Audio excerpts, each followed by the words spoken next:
راح تشوفوا الآن يا إخواني مقطع من أعجب ما يكون. هذا السمك ذكر ويريد اجتذاب الأنثى. طيب كيف يجتذبها؟ بده يعمل لوحة فنية بزعانفه، ما عندوش أي وسيلة إلا زعانفه عشان يعمل بها لوحة فنية.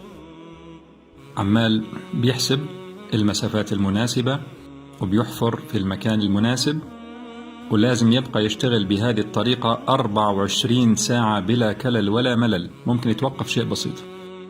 هذه هي القطعة اللي بيلتقطها عشان يزين بها أطراف لوحته الفنية اللي حنشوفها كمان شوي. إذن بده يعمل 24 ساعة ولمدة أسبوع، ممكن يستريح ولكن للحظات فقط. لماذا؟ لأنه إذا كان استراح فترة طويلة ممكن أمواج تأتي وتخرب لوحته الفنية، وبالتالي ما تجيش الأنثى. هذه هي اللوحة الفنية، هذا جزء منها. تبارك الله أحسن الخالقين. وهذه صورة أكبر للوحة الفنية المكتملة تقريبا، عمال بيضيف عليها صاحبنا اللمسات الأخيرة. اللمسات الأخيرة. ربنا الذي أعطى كل شيء خلقه ثم هدى، سبحان الله العظيم. شوفوا ما أجمل هذه اللوحة من هذا الفنان الصغير.